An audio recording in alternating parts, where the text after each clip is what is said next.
Assalamualaikum warahmatullahi wabarakatuh. My name is Maulana Fikri and I am from Uin Maulana Malik Ibrahim Malang. Quick question, ladies and gentlemen. Do you believe in yourself? Do you believe that you can be much more than this? Or are you tired with your current skills and unclear confidence, whether it is in speaking English or any other social elements? In this video, allow me to bring you a magnificent speech with the title, The Integration Between Speaking English and Self-Confidence. Communication is the basic of human needs in order to establish a connection, an interaction, and relationship. And thus, as time passes by, civilizations and languages spread all around the world. And at the top of that is English, the international language of the world. And in this majestic moment, I'd like to give you, lovely and honorable audience, the correlation integration between English skills itself and the benefit of it to increase self-confidence. And how does any of this will work, you might ask?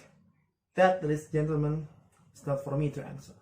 You have to seek your own answer within yourself, and from this video too. Lao Tzu has once said, because one believes in oneself, one doesn't try to convince others. Because one is content with oneself, one doesn't need others' approval. Because one accepts oneself, the whole world accepts him or her. Now, I would like to explain to you how we, as young generation, define English skills and self-confidence. English skills refers to the term of anybody who is capable of using English as their base of communication, from speaking, listening, reading, and writing. These four aspects are linked to one another. You can master just one aspect, because they are essential if you want to be good in using English. Next, self-confidence. Self-confidence means having a belief in oneself. It is the attitude developed by an individual based on skills and abilities. Self-confidence is very important for a positive lifestyle and for speaking skills. It can give enthusiasm, bravery, and stimulation within the learners. It helps you to develop trust in yourself and bring a sense of control in your life. An individual's self-confidence gets boosted when one realizes one's own strengths and weaknesses. It helps the understanding of the true self, and thus it can create an optimistic personality within yourself. Now, how does both of these aspects correlate to one another? It's simple. Just imagine your junior high school moments or high school moments when your English teacher asks you or one of your friends to come to the front of the class and read a story, or just do introduction. As we all know, many of the students will get shy just by standing there. Then what about reading a story or try to speak English? This happens because they lack two things. First is self-confidence, and second, vocabulary. The vocabulary part comes second because it is not worth it if you have thousands of vocabulary but you don't have the heart to speak English in the first place. This scenario proves to us that having self-confidence is a crucial part to overcome, whether you are young or old, man or even women. In order to fulfill your goals, you have to speak your mind, your opinion, your heart. Ignore anything that will make you nervous. Ignore it. Or take it as a challenge to boost your conviction to achieve success. Because the higher your level of self-confidence, the higher your speaking ability will be. On the other hand, if an individual has a low self-confidence, it can result in the sprouting of self-doubts from within. Self-doubts can make an individual feel shy, inferior, and sensitive to criticism. Self-doubts are never an acceptable attitude. These unwanted doubts from oneself negatively affects the perception of life. It drags a person down and ultimately results in failures. We can see many of us related to this situation. When you have self-doubt, it doesn't really matter. Usually it will come with overthinking. This problem really blocks our way to realize that all of that can be taken care of.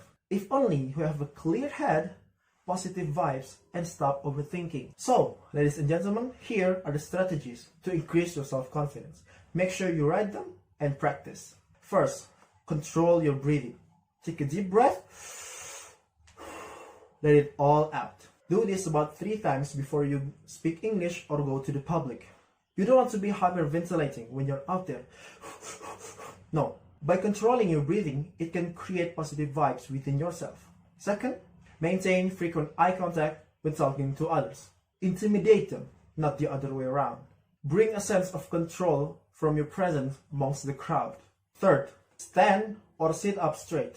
Stop fidgeting with your hand and calmly express your gesture.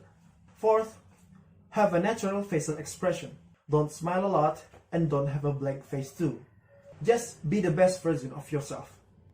And lastly, number 5, ignore anything that will make you nervous. Whether it is your friend, a cat, your lover, just ignore an earthquake. With these strategies, you can try slowly but surely to increase your self-confidence. It takes time, don't need to rush, because it will be worth it if you put your mind into it. Do not give up hope. Try your best.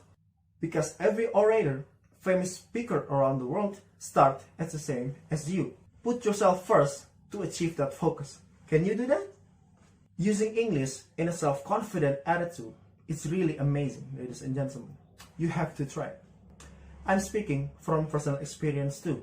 In moments like this, you have to upgrade our personal English skills and self-confidence. It doesn't matter if it's through online or offline. Mastering English is needed if you want to indulge in the international world. For example, in social media itself, getting new friends from around the world, doing businesses, exchange information, and etc. Our current generation has a big chance to thrive in this modern era.